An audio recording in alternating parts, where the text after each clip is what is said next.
ሰበር ዜና አትሌት የይስ ታደለ በመተት መገደሉ ተሰማ። በኦሮሚያ ክልል ሆለታ ከተማ ፍርድ ቤት ውስጥ አንድ ተከሳሽ የፍርድ ቤት ውሳኔ እያነበበች የነበረች የመሃል ዳኛን በሽጉጥ ተኩሶ ገደላት። ዶናልድ ትራምፕ ኔታንያሁን የለየለት እብድና ክብረ ነክ ነው ሲሉ መሳደባቸው ተሰማ። ጤና ይስጥልን የተወደዳችሁ የቻናሌ ተከታታዮች እስከ መጨረሻው ድረስ አብራችሁኝ ስትቆዩ እነዚህንና ሌሎችም ሰበር መረጃዎች በትንታኔ የምትሰሙ ይሆናል። የዩቲዩብ ቻናሌን አሁኑኑ ሰብስክራይብ፣ ቪዲዮ ላይክ እና ሼር እያደረጋችሁ እስከ መጨረሻው ድረስ አብራችሁ እንድትቆዩ እየጋበዝኩ ወደ ዝርዝር ዜናዎች አልፋለሁ። በቀዳሚነት በትላንትናው ዕለት ረፋድ ላይ በኦሮሚያ ክልል ምዕራብ ሸዋ ዞን ስር በምትገኘው ሆለታ ወልመራ ወረዳ የሚገኘው ፍርድ ቤት መደበኛ የሥራ ውለውን እያከናወነ ነበር። የፍርድ ቤቱ የመሃል ዳኛ የሆኑት ወርቅነሽ ወይም ወርቄ ፈከንሳ ተጣልተው በቤተሰብና በፍትሐ ብሔር ክርክር ላይ የሚገኙትን ባልና ሚስት ጉዳይ ለመመልከትና የመጨረሻ ውሳኔ ለማሳለፍ ከቀኑ 5 ሰዓት ላይ በችሎት ተሰይመው ነበር። ሆኖም ይህ የተለመደ የፍርድ ቤት ሂደት በቅጽበት ወደ ዘግናኝ የደም መፋሰስ መድረክነት ቀይሯል። ዳኛ ወርቅነሽ የዕለቱን የችሎት ውሳኔና በግለሰቡ ላይ የተላለፈውን የቅጣት ብይን በማንበብ ላይ ባሉበት ወቅት ተከሳሹ ባል በድብቅ ይዞት ወደ ችሎቱ በገባው ሽጉጥ አሰቃቂ ጥቃት ከፍተዋል። ተከሳሹ በቅድሚያ የፍርድ ቤት ውሳኔውን እያነበቡ የነበሩትን ዳኛ ወርቅነሽ ፈከንሳን በድንገት በጥይት መትቶ ሕይወታቸውን ቀጥፏል።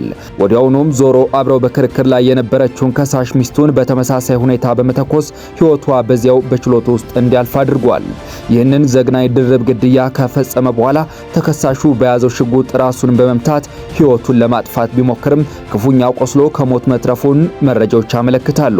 በዚህ ድንገተኛ የተኩስ ልውውጥና ድንጋጤ በችሎቱ ውስጥ ታድመው የነበሩ ሌሎች ሰዎች ላይም ጉዳት የደረሰ ሲሆን አፋጣኝ የሕክምና እርዳታ እንዲያገኙም በፍጥነት ወደ ሆለታ ሆስፒታል ተወስደዋል።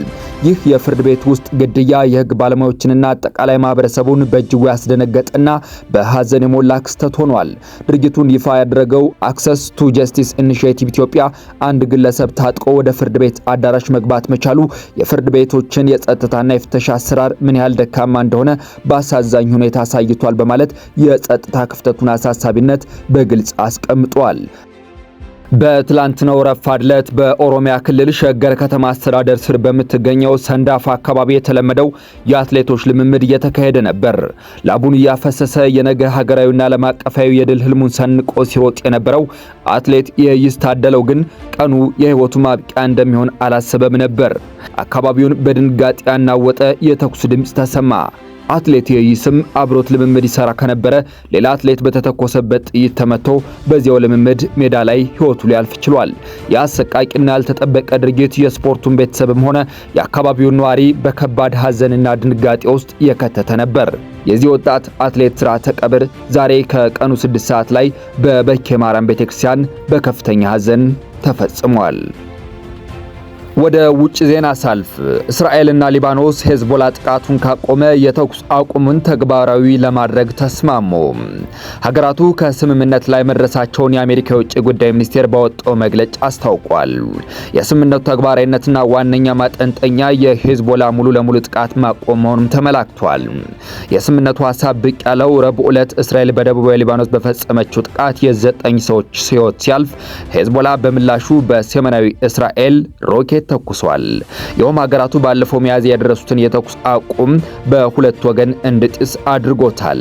የቴል አቪቭና የቤሩት የወደፊት ግንኙነት እጣ ፋንታ የሚወሰነው በሁለቱ ሀገራት ፍላጎትና የወደፊት ውሳኔ መሆኑን ሁሉም ሀገራት ተስማምተዋል። የትኛውም ሀገር አሊያም ታጣቂ ቡድን የሊባኖስን የወደፊት እጣ ፋንታ መወሰን አይገባውም ሲል መግለጫው አስታውቋል። በደቡባዊ ሊባኖስ በሊታኒ ወንዝና በእስራኤል ድንበር ያለውን አካባቢ የሄዝቦላ ታጣቂ ቡድን ሲለቅ ብቻ ስምምነቱ ተግባራዊ እንደሚደረግ ተገልጿል። በመጪው ሰኔ 2 እስራኤልና ሊባኖስ ዳግም እንደሚገናኙና ድርድሩን በመቀጠል ሙሉ የሆነ ስምምነት ላይ ለመድረስ እቅድ ስለመኖሩም ተነግሯል። ዶናልድ ትራምፕ ኔታንያሁ የለየለት እብድና ክብረ ነክ ነው ሲሉ መሳደባቸው ተሰማ። ዶናልድ ትራምፕ ከቤንያሚን ኔታንያሁ ጋር ባለመግባባት የቅርቡ የአሜሪካ ፕሬዝዳንትም ናቸው። ይህ የተሰማው የእስራኤል ጠቅላይ ሚኒስትር የዋሽንግተንና ኢራንን ዲፕሎማሲያዊ ቀውስ ውስጥ ያስገባውና በሊባኖስ ላይ የወሰዱት ያለውን እርምጃ በተመለከተ መጋጨታቸው ከተዘገበ በኋላ ነው። ኢራን ከአሜሪካ ጋር ከምታደርገው ድርድር ልትወጣ እንደምትችል በማስፈራራት እስራኤል በሊባኖስ ላይ ለምትፈጽመው ጥቃትም ምላሽ ሰጥታለች። ይህም ብዙ ድጋፍ ላላገኘውና ከኢራን ጦርነት ለመውጣት ትራምፕ እያደረጉት ያለውን ጥረት ወደ ኋላ የሚጎትት ሆኗል። ትራምፕ ኔታንያሁን የለየለት እብድና ክብረ ነክ ነው ሲሉ ሰኞ ዕለት በነበራቸው የስልክ ልውውጥ መናገራቸውም ተዘግቧል። ይህን ስለማለታቸው በጋዜጠኞች የተጠየቁት ትራምፕ አዎ ብያለሁ ብለዋል። ትራምፕ ለፖድፎርስ ዋን ፖድካስት ረቡዕ ዕለት በሰጡት ቃለ ምልልስ ላይ ተቆጥቻለሁ አልልም፣ ያለማቋረጥ ከሊባኖስ ጋር እያካሄደ ያለው ውጊያ ትንሽ አሳስቦ ነበር ሲሉም ተናግረዋል። ቢቢን በጣም እወደዋለሁ፣ ከእርሱም ጋር ጥሩ ሰርቻለሁ ሲሉም ትራምፕ ከኔታንያሁ ጋር ስላላቸው ግንኙነት አስረድተዋል። ትራምፕ ከእስራኤሉ ጠቅላይ ሚኒስትርን ጋር አተካራ ውስጥ የገቡም የቅርቡ ፕሬዝዳንት ናቸውም እየተባለ ተነግሯል። ጠቅላይ ሚኒስትር ኔታንያሁ የዋይት ሃውስን ትዕግስት በመፈተን ረጅም ታሪክ ያላቸው ሲሆን ማንኛውንም ፖለቲካዊ አለመግባባትም ተቋቁመዋል። የአሁኑ ግጭት የተሰማውም ትራምፕ የኢራንን ተኩስ አቁም ለማራዘምና ለወደፊቱ የቴህራን ኒውክሌር ፕሮግራም ድርድር በር ለሚከፍት ስምምነት ፍላጎት ባሳዩበት ወቅት ነው። የዓለም አብዛኛው የነዳጅ መተላለፊያ የሆነው የሆርሙዝ ወሽመጥ እንደገና መከፈትም ሌላኛው ወሳኝ ጉዳይ ነው። ኔታንያሁ በበኩላቸው ከአሜሪካ አጋራቸው ጋር ስላላቸው ውጥረት ተጠይቀው በአግራሞት ሳቅ ብለው ነበር የመለሱት። አንዳንዴ እንደ ጥሩ ቤተሰብ እንዲህ አይነት ስልታዊ አለመግባባቶች ይኖራሉም ሲሉ ረቡዕ ዕለት በሲኤንቢሲ በሰጡት ቃለ ምልልስ ላይ ተናግረዋል። ሁልጊዜም እነዚህን አለመግባባቶች ለመፍታት እንሰራለን፣ እንደ ጥሩ ጓደኛም ይህንን እናደርጋለን ሲሉም አክለዋል። ጨምረውም ሁለቱ ማለትም አሜሪካና እስራኤል ጠዋት ላይ ሳይስማሙ ከሰዓት ሊስማሙ ይችላሉ ብለዋል። ሆኖም ባለሙያዎች የስልክ ልውውጡ የካቲት ወር ላይ በኢራን ላይ ጥቃት ከከፈቱ ከ100 ቀናት በኋላ የአሜሪካና የእስራኤል ወታደራዊ እርምጃና ፖለቲካዊ ግብ አብሮ መሄዱን በተመለከተ በዋይት ሃውስ ቁጣ ሊፈጠር ይችላል ብለዋል። የቀድሞ ዲፕሎማትና የቀውስ ኮሚኒኬሽን ኤጀንሲ ግሎባል ሲቹዌሽን ሩም ፕሬዚደንት ብሬን ብሩን ኔታንያሁ ከዋሽንግተን ምንም አይነት ነገር ቢሰማም በራሱ የፈለገውን የማድረግ የረጅም ጊዜ ታሪክ አለው ሲሉም አለመግባባቱ እምብዛም ለውጥ እንደማያመጣ ጠቁመዋል። ትራምፕ ከእርሱ ጋር ለማበር ወስነዋል። አሁን ላይ አጀንዳቸው ትራምፕ ቅድሚያ ከሚሰጧቸው ጉዳዮች ጋር አብረው ከማይሄዱ ጨካኝ መሪ ጋር ጦርነቱ ሲገባ ስለሚመጣ ነገር ጥሩ ትምህርት እየወሰዱ ነው ሲሉ አክለዋል። ኔታንያሁና ትራምፕ በአብዛኛው ኢራንን የኒውክሌር ኃይል እንዳታበለጽግ ወይም እንዳትታጠቅ ለማድረግ በሚረዱ የአሜሪካ ቁልፍ ዓላማዎች ላይ ይስማማሉ። ሆኖም በሊባኖስ ላይ ያላቸው ፍላጎት የተለያየ ሲሆን የአሜሪካና የኢራን ድርድር ቢቀጥልም እስራኤል በኢራን የሚደገፈውን የሄዝቦላ ታጣቂ ኢላማ ለማድረግ እየዛተች ነው። ኢራን በበኩሏ ማንኛውም የተኩስ አቁም ስምምነት ሊባኖስን ማካተት እንደሚገባ አጽንኦት ሰጥታለች። በኔታንያሁና በትራምፕ መካከል አለመግባባት መፈጠሩ የተሰማውም አሜሪካ ለረጅም ጊዜ ለእስራኤል እያደረገች ያለውን ድጋፍ የሚተቹ ዜጎቿ ብዛት እየጨመረ በመጣበት ወቅት ነው። የህዝብ አስተያየትን የሚሰበስበው ዋን ኒው የጥናት ተቋም ሚያዝያ ወር ላይ ባካሄደው ጥናት 60 በመቶ የሚሆኑ አሜሪካውያን በእስራኤል ላይ አሉታዊ አመለካከት አላቸው።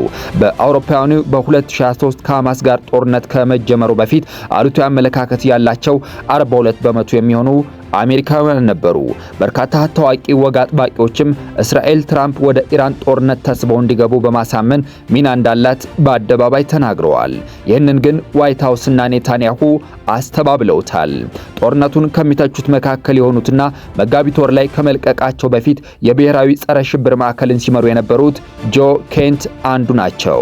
ጆ ኬንት ስራቸውን የለቀቁት ይህንን ጦርነት የጀመርነው ከእስራኤል በመጣ ግፊትና ጠንካራ ማግባቢያ ነው ሲሉ አስተያየት ከሰጡ በኋላ ነበር። የእስራኤል ደጋፊ የሆነው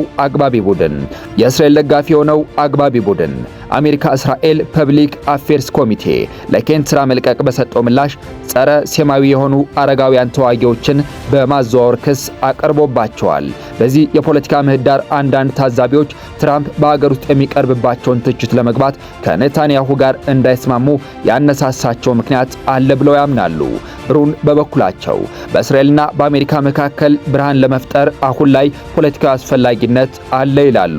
በሊባኖስም ሆነ በጋዛ ኔታንያሁ የመረጧቸው ነገሮች ለትራምፕ ወይም ለሪፐብሊካኖች ችግር የሚፈጥሩ ናቸውም ብለዋል።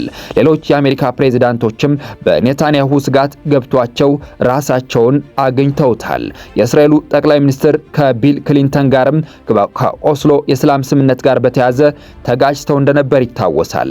ከፕሬዝዳንት ባራክ ኦባማ ጋርም እንዲሁ በተለየ ኢራን ፖሊሲን በተመለከተ በአውሮፓውያኑ 2015 በኮንግረሱ ንግግር ካደረጉ በኋላ አስቸጋሪ ግንኙነት ነበር የነበራቸው።